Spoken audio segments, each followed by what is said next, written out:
Good evening, my dear brothers, sisters, friends. Today is January the 14th, 2011. How are you? You enjoy the cold weather? Lot of snow.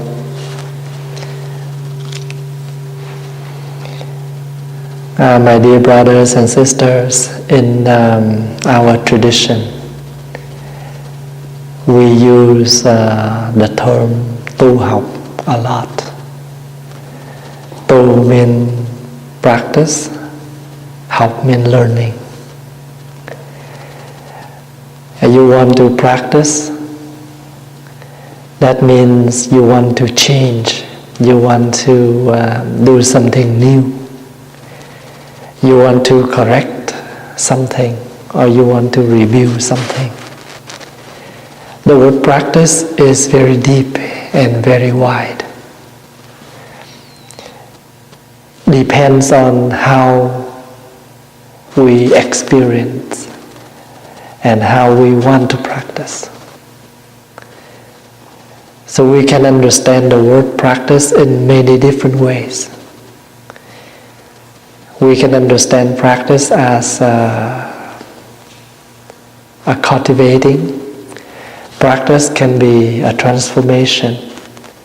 Practice can be something that we need to fix, something we need to correct, something we need to redo.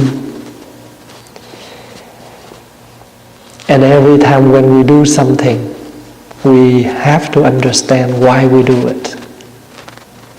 And that's why we need to learn. If we don't learn, we don't know what's wrong and how to fix.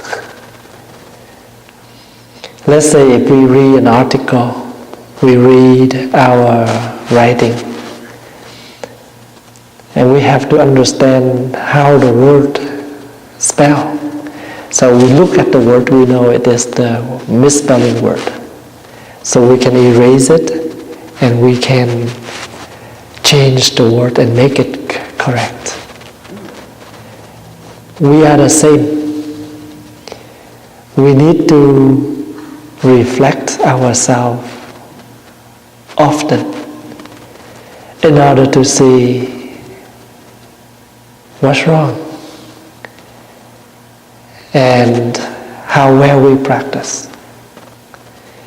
And we have to see what's happened to us before we can change. We already have the method, we already have the technique, we have the way. We are very fortunate. But the point is how to use it. Let's say if we have the bell, we have the stick, but we don't know how to invite the bell. So the bell is waste. It sits at our home, but we don't know how to use it. It's like you have the rice, you have the rice cooker, you really want to have some rice, but you don't know how to cook the rice. We are very fortunate, we have the teachings of the Buddha, we have the practice, but how to use it? In Buddhist tradition, we used to say that it's the same as we climb Harley to the top of the mountain to get some gold, some valuable things. But after we arrive to the destination, we just go down back to the mountain with bare hands. Sometimes we really want to receive something, but in the Buddhist practice, learning is not enough. You have to practice what you learn. And that is the true things that we are looking for. Do not just collect a lot of knowledge, but to show that we know a lot, but nothing has been applied into our daily life.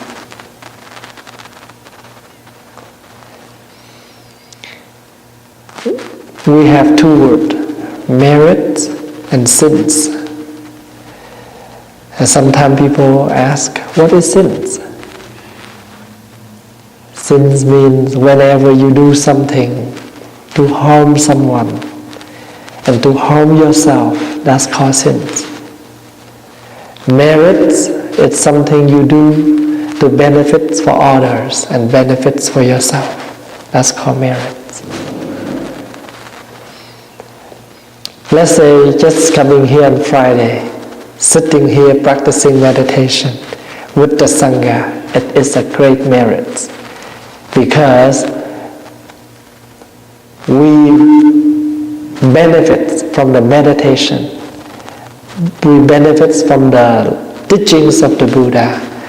We also bring the joys, the peace, the beautiful presence for our Sangha.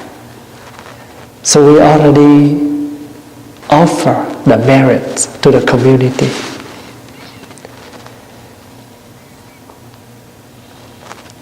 We walk on the sidewalk. We see something, people may step on that. People will cut themselves. We take that piece of glass, put in the garbage bin. That's the merit. So in daily life, merit's very easy to get, to achieve, to gain.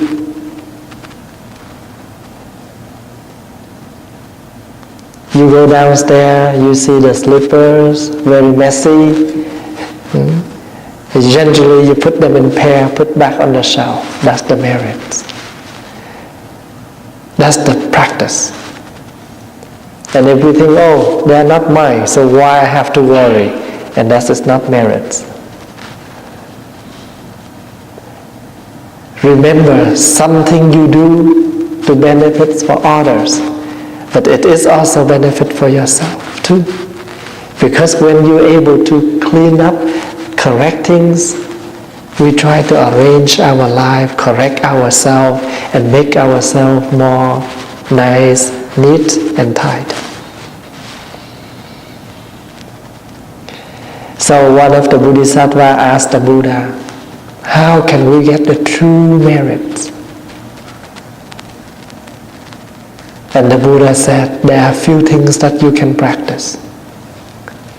The first thing the Buddha encouraged is practice wholeheartedly. What does the Buddha mean by that? Practice wholeheartedly. If I devote my life as a monastic, then I will diligently practice as a monastic. Wholeheartedly practice. Don't pretend that you have to be here and sit here, but you never meditate. And sometimes people call sitting meditation, right? Like we practiced half hour ago. But when we sit, we have to meditate.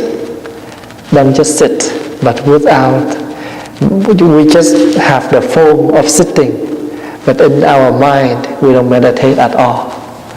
We are wandering our mind.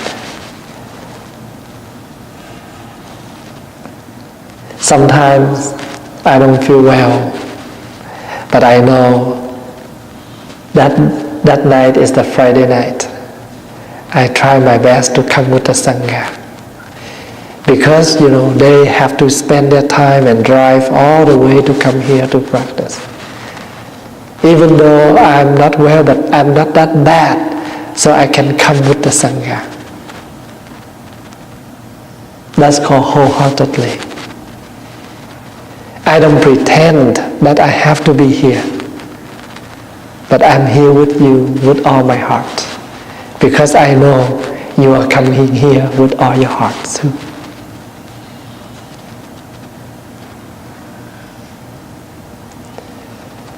So we can tell whether people do focus to their practice or not.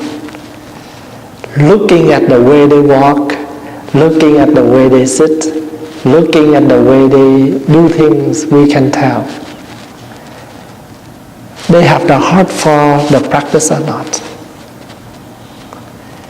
For example, if you ask your son or your daughter wash the dishes, and you can tell they're happy to wash, or they just wash because they have to.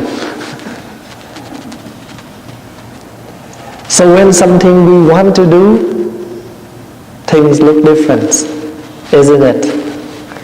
Something we don't want to do but we have to do, things different. So wholeheartedly means you put your effort into the things you do. It's like today when we are doing walking meditation. Walk, relax, enjoy. Sometimes I look back, and if someone who gently enjoy their practice, we can tell. They walk gently and mindfully. If someone is rushing, we also can tell because they get too close to the one ahead of them. They're just rushing, they want things to walk very fast.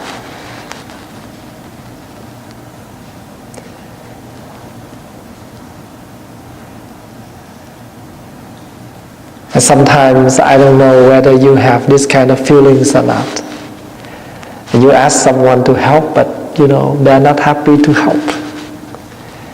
They just do because you ask them. But by looking at them, you can tell they are not willing. So you will say, that's okay, I can do it. Have you ever seen or asked someone to help and they pretended that way?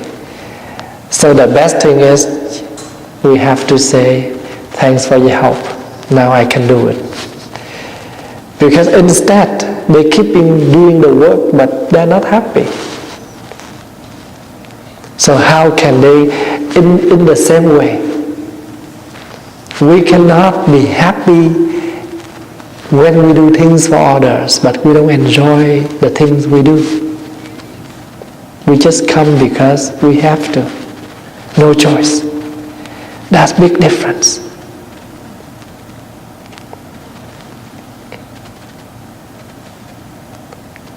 People ask me, Thầy, what make you can work like almost 24 hours a day? Sometimes I go down to the kitchen and help the nuns, the ladies. Sometimes I answer the phone. I counseling people on the phone. People come here and funeral and chanting and Dharma talks and everything. And they ask me, but you still look okay. And I told them, there are two things that we do when we can use. When you do work, heavy work, you use the energy of your physical body. But beside that, you have to use the energy of your mind. The energy of your mind can embrace your physical energy. It's like the same as the mother. When the mother do things for their daughter, for their son, very powerful. Even she is very tired. But her love, her compassionate, her mind is very strong because she knows she do this, she does this, bring a lot of peace, a lot of joy for her daughter, for her son. So when we do things, we have to cultivate the mind in that way.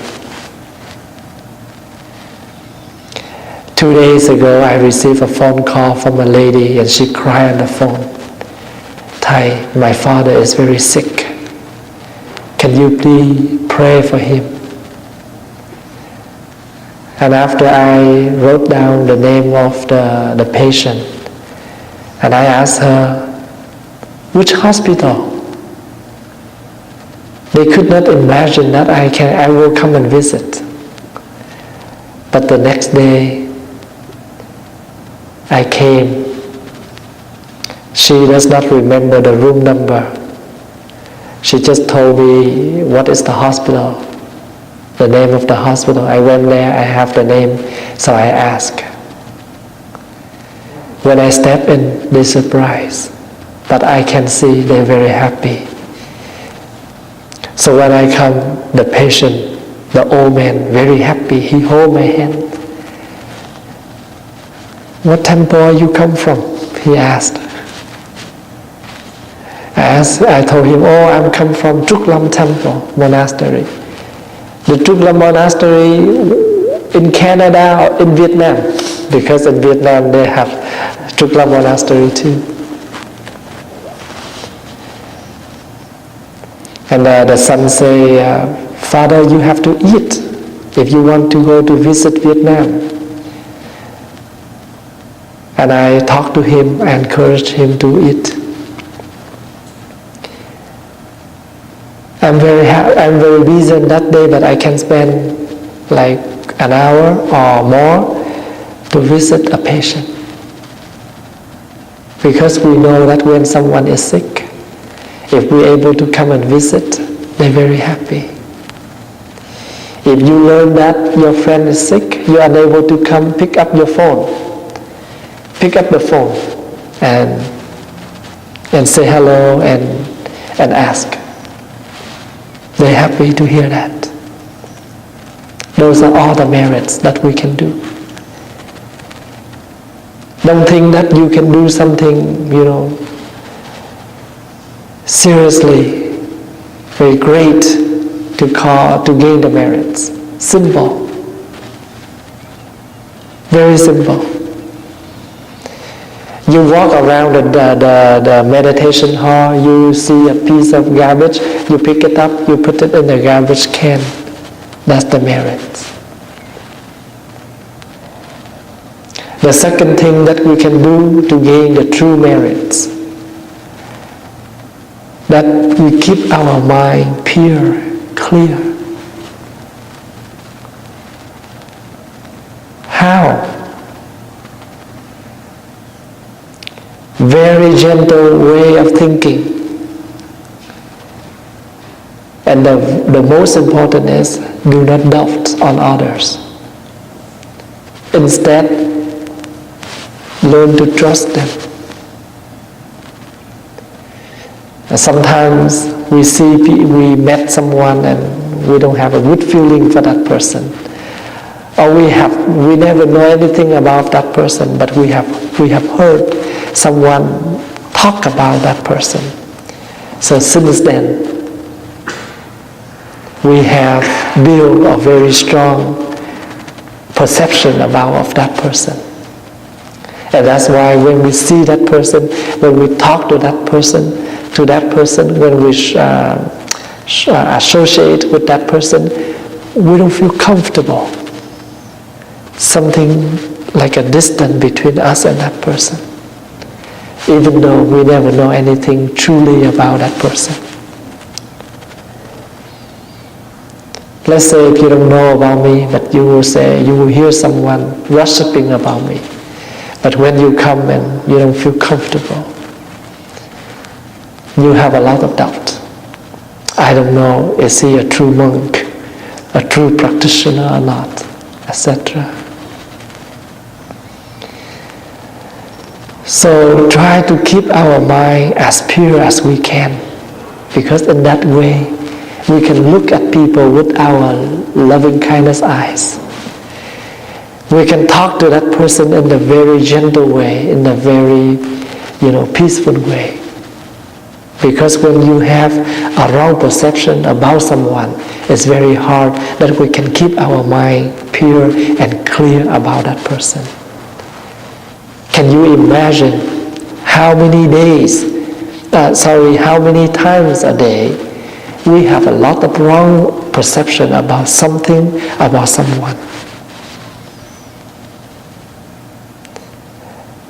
So that's why we practice a lot, but we have no peace at all. How come? Because in our mind, we contain a lot of wrong perceptions. In our mind, we nourish our mind a lot of doubt, a lot of perception. And remember, most of the perceptions are wrong perceptions.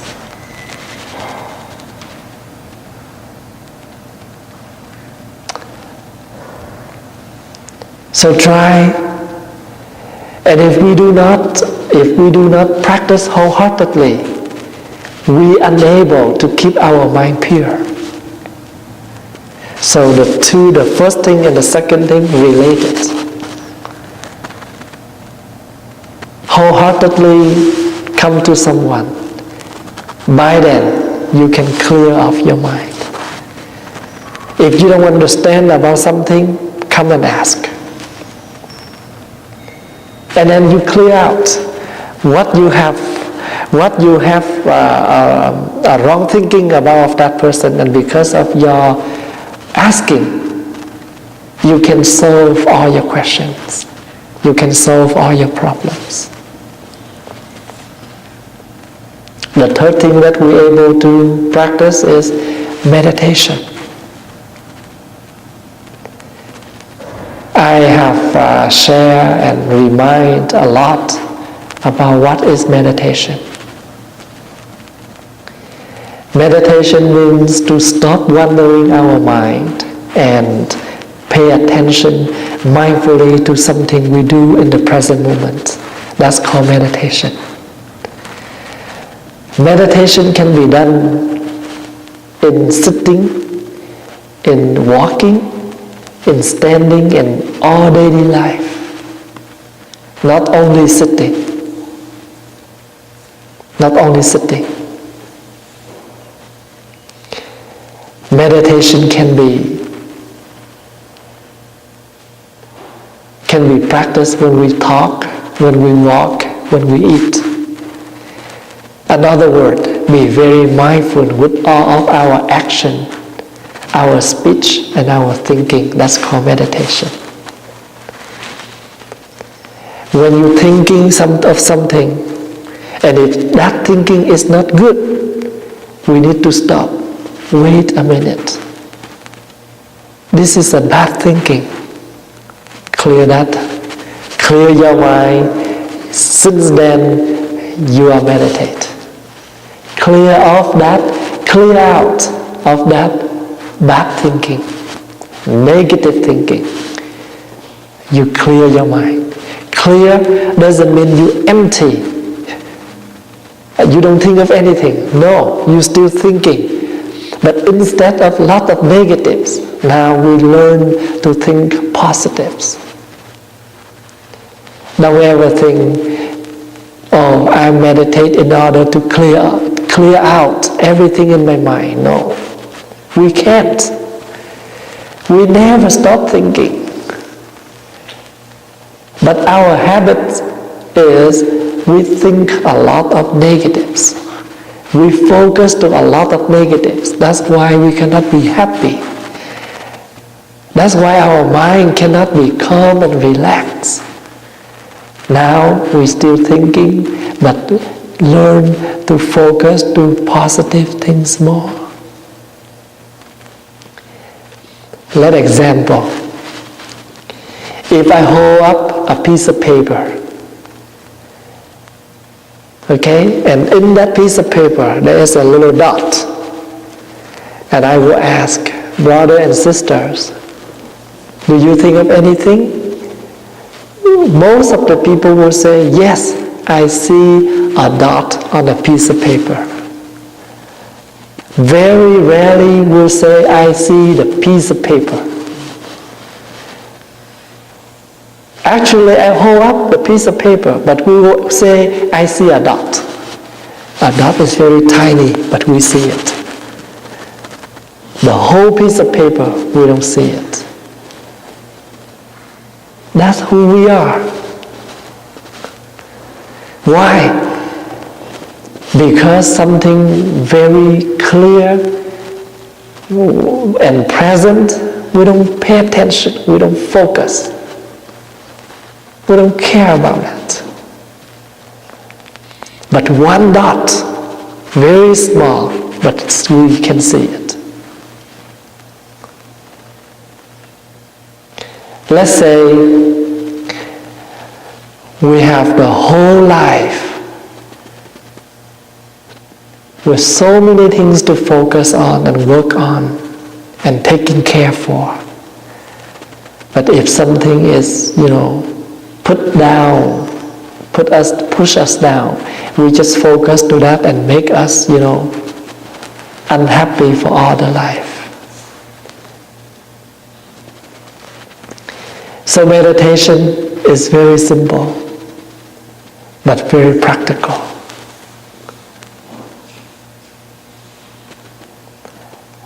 Let's say, usually we follow our habits. If you want to go to this way from here to here, you just stand up and walk. But if you have meditation with you, that means you are mindful. You will stop rushing in that way. Stand up, bow, and we know that we are unable to walk in front of Thầy. We will walk at the back of the Sangha or back of Thầy. Very simple. But that shows how mindful we are. In Vietnamese tradition, if you need to walk and you have to cross, in front of someone who is older than you, try to walk at the back. But if you can't, you can put you down, bow your head down and walk. To show that you do mean to respect and you are trying not to walk in front of their face, but you have no more way to access. So please excuse, I bow my head to walk in front of you. If you need to present something to someone, always give in two hands. And if that person is a little bit far from us, we cannot reach, then we can lend the thing, but with the second hand, touch this hand to show, I do mean to give you by two hands, but I am unable to reach, so this is my second hand to show that.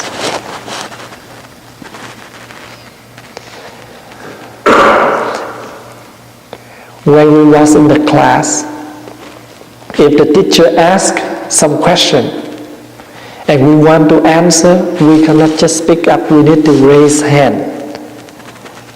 But the way we raise the hand is not like this. But you have to raise by two hands. This is the plate. This is your hand. That's how we learn in Vietnam when we go to school. The teachers, when we are sitting, the teacher is coming up. We need to stand up and waiting for the teacher to arrive to the desk. And we bow our heads and they will say, sit down. We're able to sit. Why is that? Because the teacher is the one who teaches you. The one who will bring you will give you the teaching, the knowledge. You don't respect your teacher. What can you learn from that? So we used to say, the father, the mother is the one who gives birth. But the teacher is the one who gives you understanding. So they both equal. Without a teacher, you are not there, you are not here. you will know nothing. So half of the world still your teacher, not even a word. That's how they say. One word, they teach you just one word, they are your teacher. Even they teach you just half of the word, they still your teacher.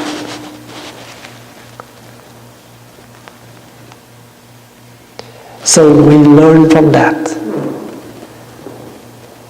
And when we respect the teacher, later on if we teach someone, they will respect us back because we are their teacher. Generation to generation.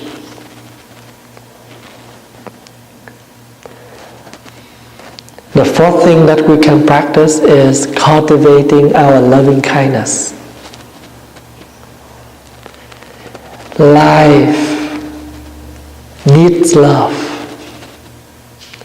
The life without love, the life will be very dry and no meaning. But love doesn't mean attachment love, romantic love. But this is the love of the one who have a great love, a compassionate love. That's why loving, we must translate loving kindness, not attachment love. Not only the love between, lady and men, but this is the compassionate love. Very equal.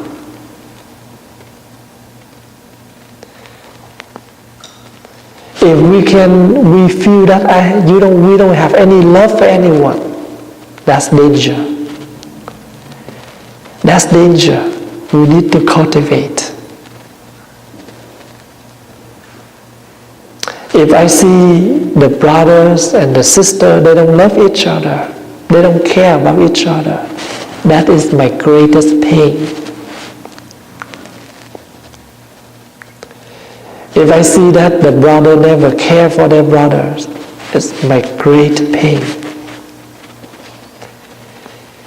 Because I can see that they have no love for anyone.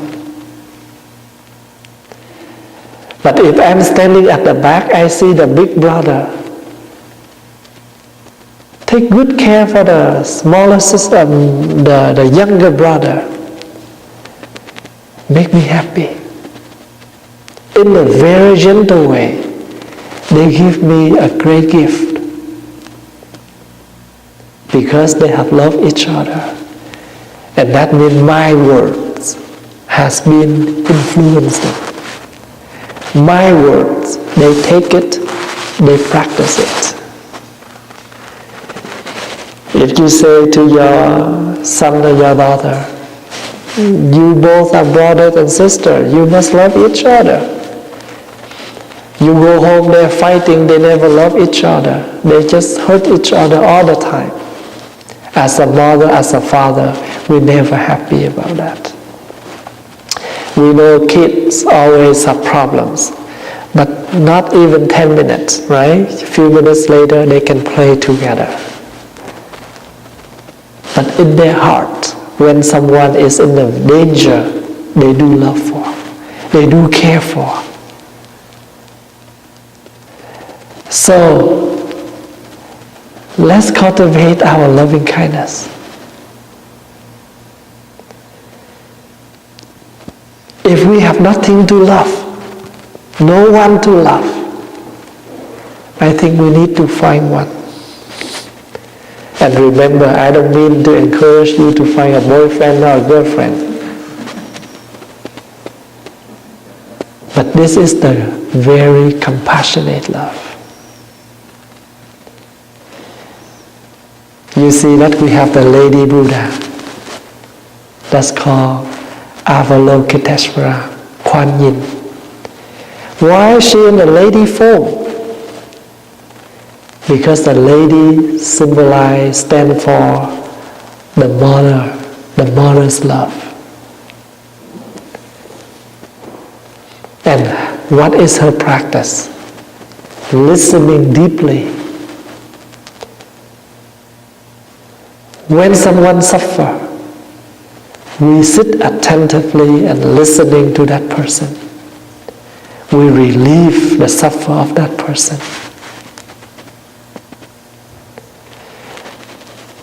You can learn these 2 sentences and remind yourself all day long. I vow to offer joy to one person in the morning and relieve the suffer of one person in the afternoon. Compassion is that way. You relieve the suffer and you offer the joy.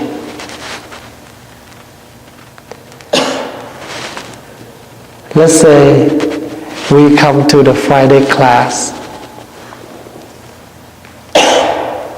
We sit, we meditate to relieve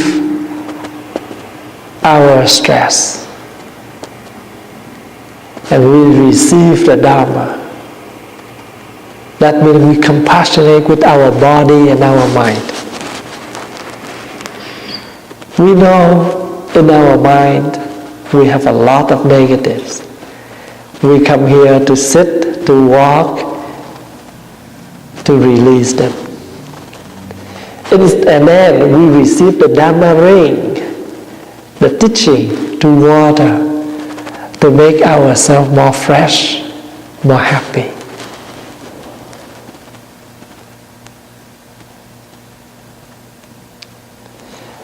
You want to gain the merits. Very easy and very simple, and you can gain everywhere in your daily life.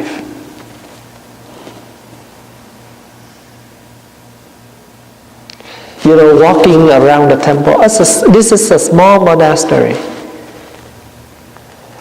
But I can see we can gain merits every day and everywhere. You walk out of this door, you see tons of garbage bags. You help to dump in the garbage bin. Wipe the table, clean the hall, put the chair away. Lot of things to do. At school, at workplace, on the street. An old person unable to walk on the bus, we come and help. We see someone drop their glove, we call them, we pick it up for them.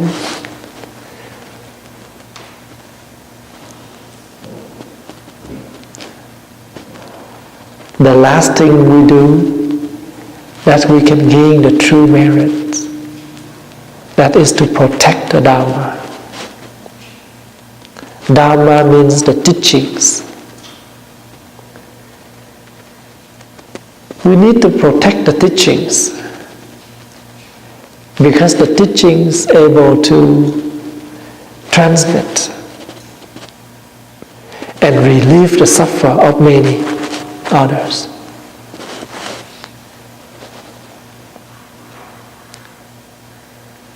Never give up. Doesn't matter how much problems we have to deal with. No matter that person, I don't feel comfortable when I meet him or her. But I come here to support for the Sangha, for the community. So I will come and practice. When you read something good, save it, mark it, you can show to someone.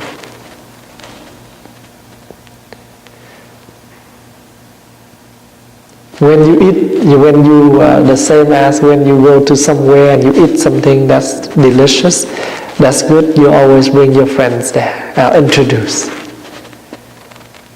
We're willing to do that with food, with clothes, then why not we do it with teachings? Read something good, introduce to someone. Read that one. Like I like the book called Old Path, White Clouds. I always encourage people to read that book. Old Path, White Clouds. That is a very good book. When you read that book, you can learn the life of the Buddha. You can learn the very important basic teachings of Buddhism. You can learn a lot, and you can image the Buddha as a real human, very close to us. That's a good book. Read that book. Read once, not enough. Do you agree with me that a book you read, the first time you received the message different way. The second time when you go back and you read it again, you receive it deeper, in another way. Right? So some of the book that I keep it very close to my bed. I used to look at that book most of the time. But I still interesting because whenever I reread a book, I find some viewpoints in there. You know, even my Dhamma talk, people record it as a CD and they give it to me. And sometimes I have time and I listen back. When I listen back to my talk, I have realized there are some new ideas that I should share. Even my own talk.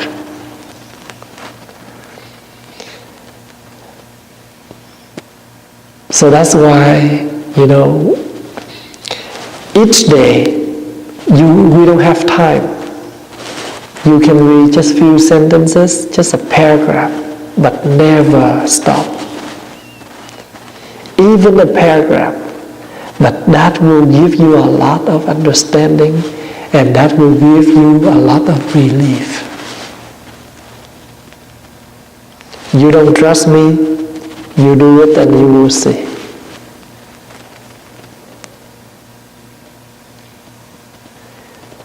You don't have to read like a few pages if you don't have time. Just a paragraph.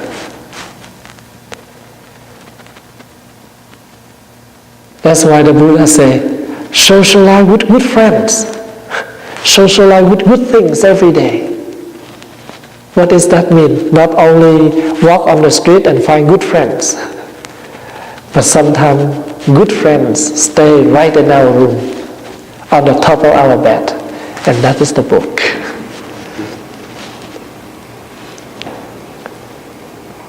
When they write a book, they need to use a lot of thinking.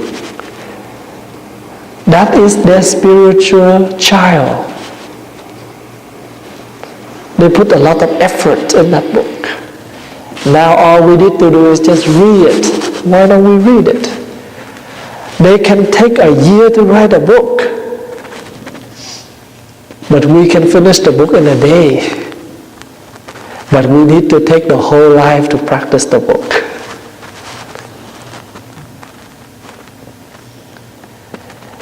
The Buddha spent 6 years in the practice in order to find out the path. Spent 45 years to teach. Now we are very fortunate. We have things written down in book, recorded in CD, in DVD, in many different forms. Whenever we need to learn, just click on the things we are available for.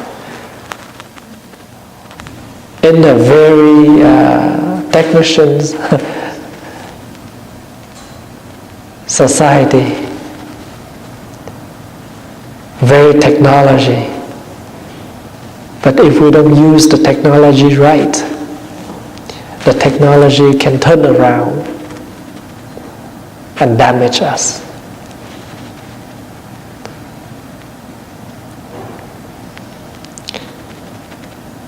So I want to remind, someone asked the Buddha, Dear Buddha, how can we gain the true merits?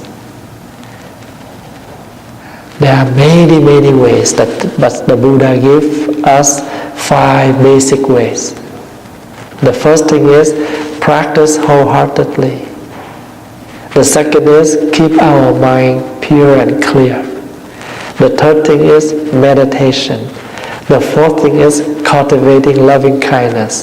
The fifth thing is protect the Dharma.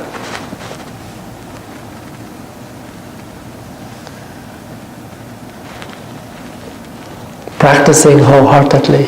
When we are able to practice wholeheartedly, the 4 things after, very easy, because we apply this wholeheartedly in our daily life. In the past, you have $20, you just spend for yourself.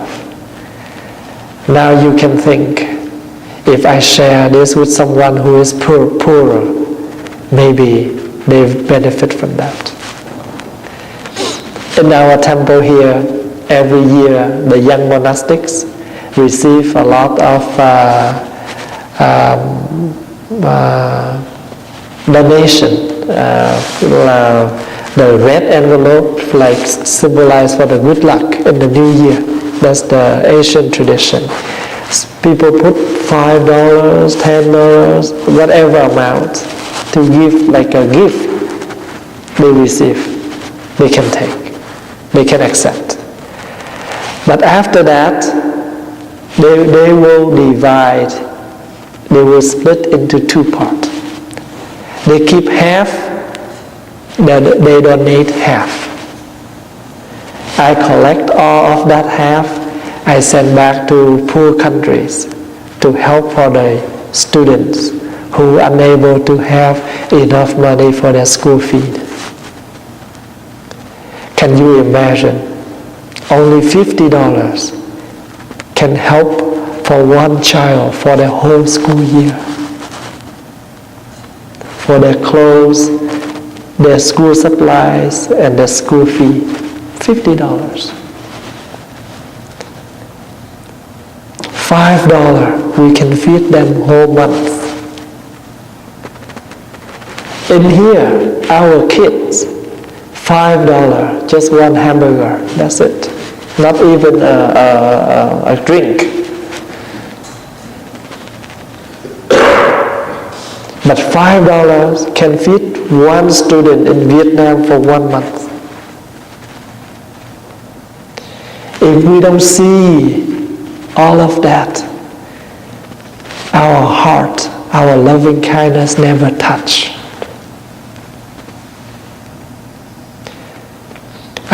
I go through all of that. So with me right now, to tell you the truth, I don't expect anything. I learn not to ask for more. I always feel enough, or sometimes even more than enough. Maybe a bowl of rice with some soy sauce, with me, it's tasty already. Because I have lived in the time that we don't have enough rice. We need to mix the sweet potato with steamed rice. When I was about 7 years old, 1981, and that time Vietnam, very, very poor. I go through all of that time. So with me right now, this is like heaven. So why I need to talk, I need to remind a lot of this to my younger brothers and sisters, because I want to let them know that how fortunate they are. I want them to understand that how lucky they are.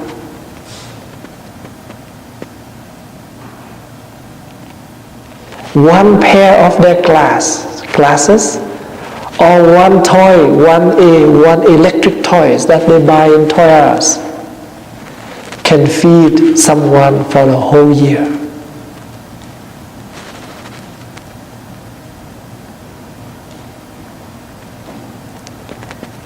So remember, sometimes if we see someone is sick, to let us understand how fortunate we are not sick. Sometimes we need to see the misfortunate things in order to see how fortunate we are. And since then, we will practice wholeheartedly. The Master told me, if any day that you feel stressed, depressed with the work, with the problems, pay a visit to the hospital. After one round of visiting, you go back home and you will feel great and you have enough energy to work again. He told me that when I was around 16 years old. Almost 20 years, I still remember his teaching. And that's why I work with all my heart, with all my energy. Let's do our best, whatever we can for others. Life is short. And because it's short and fragile, that's why we appreciate every day, every hour, every minute that we live. Thank you for your listening, for your coming, for your presence.